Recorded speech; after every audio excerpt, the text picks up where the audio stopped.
How's it going, guys? My name is Zach with the Movie Castle, and today we're going to be talking about Blade Runner Black Lotus. This is Season 1, Episode 3, and this one's entitled The Human Condition. This is from November 21st, and 21st, 2021, and is once again directed by series creators Kenji Kamiyama and Shinji Aramaki, and once again stars Jessica Henwick as our lead. Overall, I found this is a really solid episode. You know, the problems of the series are still there. It still does have that 3D animation where the characters look a little plasticky, and it does feel a little too modern and popish than the dark and grungy Blade Runner. Not as serious, not as philosophical, and not near as good as the movies, but I think for what it is, it's starting to reach, a better version of itself. It's starting to get closer to its potential, and it's not as good as the movies, but for what it is, it's pretty fun. Episode 1 was, kind of dumb fun. Episode 2 got better, but I think we are getting even better now. It's starting to focus on replicants and talk about them more. It's a key element of Blade Runner there. We even get the good old eye test machine coming out. Got to love that. And we do get to see more of the cop and also the older computer guy, which feel much more like Blade Runner characters. And overall, we're getting more of a mystery, and I do want to find out what happens next. So, yeah, not the best show in the world, but it is doing fairly well for what it is. And I do look forward to the new episodes coming out. So, hey, it is what it is, but it's a fun version of what it is. And I do want to find out what happens next. So, yeah, it's good. It's not great. It's not as good as the movies, but it's good. Let's go ahead and talk a bit about the plot. I'm not going to be doing any major spoilers, but I do want to say my piece on a few of the plot points and make sure you guys have a basic understanding as to what this episode's about. But yeah, we'll avoid as much of the ending as I can. We open up with Ellie. She wakes up in the older computer guy's apartment, and if you remember the cliffhanger of the last episode, the older guy had shot her, and it looked like she was going to die. In this episode, they explain that it was just a stun gun, and that when he heard of Bannister being killed on the news, and knew that she was going to see Bannister, he was afraid that she had gone rogue, gone crazy, and had snapped or something, and had wanted to calmly subdue her, and, make sure she didn't, do any more damage.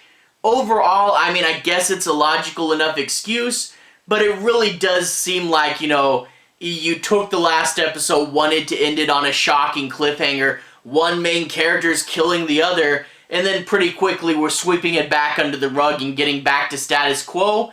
Yeah, it was definitely designed just to shock you, but overall had very little actual impact, and plus, I knew the main character wasn't gonna die at the end of the second episode.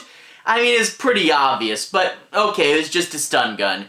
But anyway, she wakes up and starts asking about replicants, because she doesn't really know too much what they are, and he explains the whole, synthetically grown people, designed to do all our work for us on other planets, and you get the lore and stuff.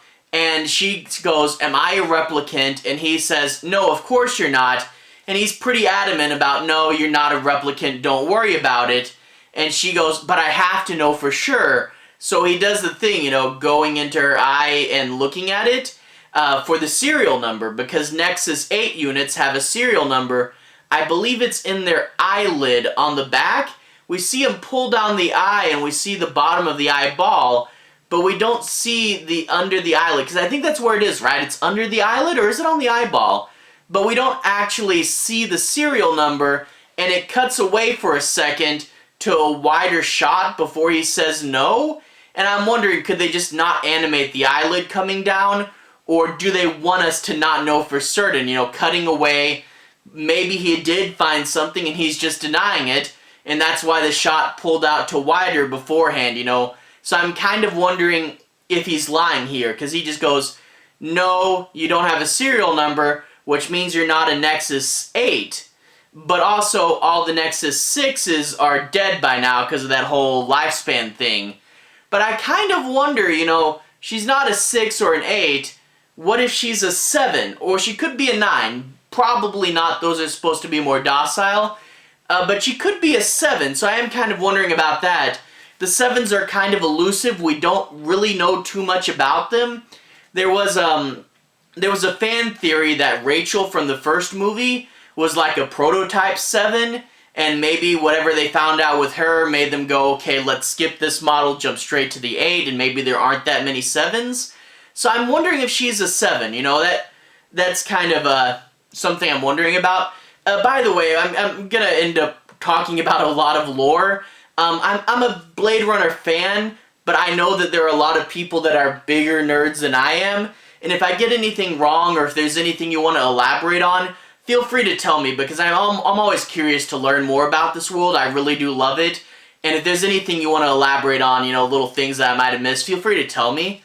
But anyway, she still doesn't feel quite right about this. So the older computer guy breaks out the eye test from the first movie, and it's always great to see this thing again. You know, I just love it, that little design with the thing, that the camera that looks right at the eye, the little screen, all the tubes, and it breathes, you know, going up and down. I love this machine, and I love those scenes from the first movie. It's really fun, and I really do like seeing it again. Now, this eye test scene wasn't near as good as the movies, obviously, but it's still good to see it. But we run into a few things. He only asked her 3 questions, which is kind of weird, you know. Maybe, I'm thinking he's trying to cover it under the rug. I think he just did a cursory amount and then brushed it under the rug. Yeah, you're totally not a replicant. Or maybe he does think he did a good enough job. Granted, if she is a 7, in the first movie it took Deckard a long time to fully analyze and find out that Rachel was a replicant, so maybe he just judged too quickly. Maybe he should have gone the full amount of time like Deckard did in the first movie. You know, they make them harder to tell later on, you know, with Rachel's model and onward. So I am kind of wondering if he did it on purpose, or if he just doesn't know that he has to really ask questions, or maybe she's not a replicant at all. I don't know, but the fact that they only do 3 questions makes me a little suspicious. And also the questions aren't as weird and surreal as the normal eye test questions. You know, you see a turtle on its back, you don't help it, why? Or your husband hangs up a picture of another woman, what do you do? You know, and I do like when they're weirder, but here it's things like, your mom says she never loved you. She wouldn't say that. Or there's one, you find a box with a real-life, non-replicant tabby kitten in it. What do? I take it home. Why? Because I love kittens. They're cute and fluffy. Which, they are. They are cute and fluffy. We all love kittens. It does seem like kind of a juvenile response, but I can't argue with her there. But yeah, the questions aren't as messed up or surreal, and there's not as many of them. I really wish that they would have just asked something weird and out of the blue. I went to,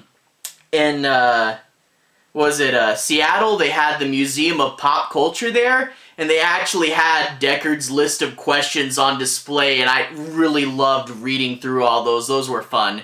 But anyway, one of the latter questions does jog something in her mind, and she remembers that silhouetted figure, and she goes, that was my boyfriend, and he's the one who gave me the tattoo. So a little bit more lore there, and also the tattoo on her back, if you turn it upside down, doesn't the main part actually kind of look like a skull? I wonder if that will come into play later on, but yeah, the main part did kind of look like a skull, so that was a little weird.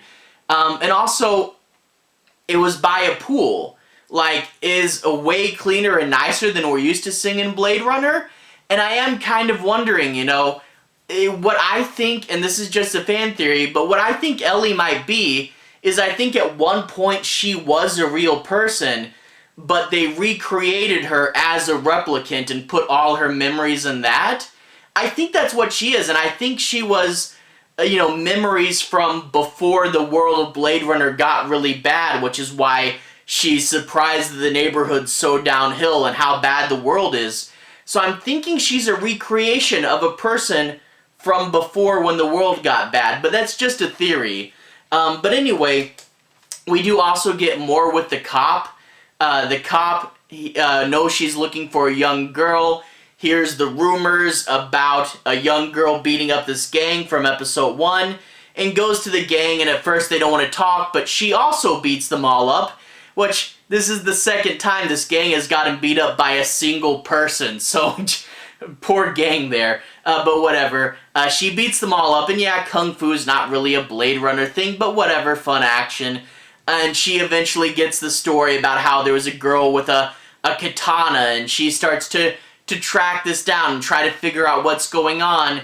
And, you know, she's pretty good at her job, you know, so she's going to be a pretty good antagonist.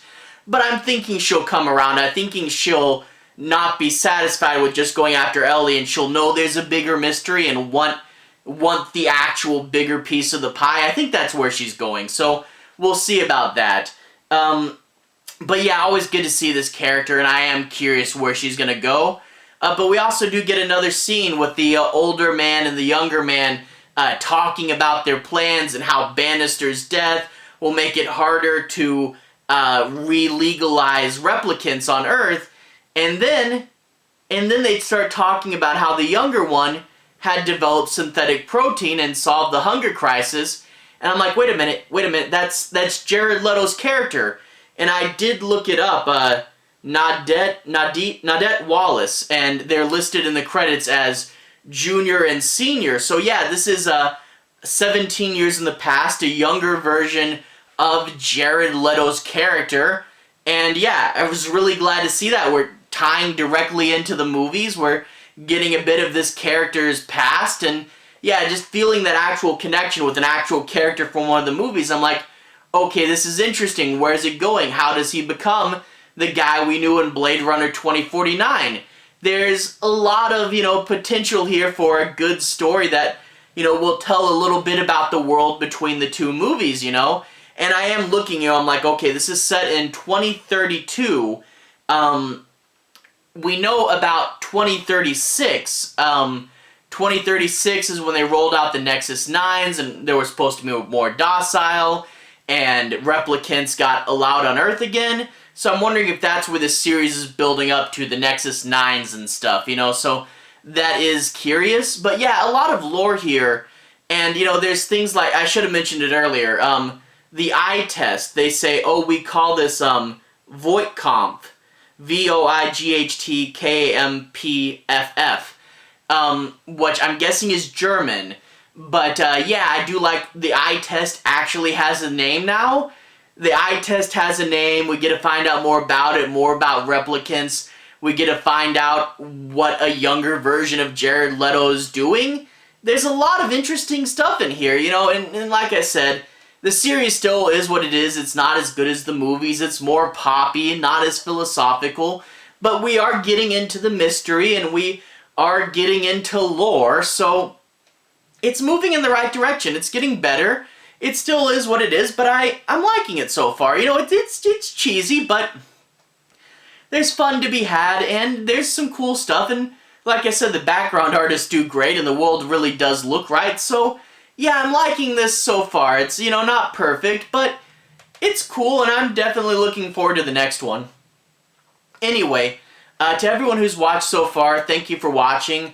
To everyone who's liked and subscribed, thank you. You really are helping the channel out.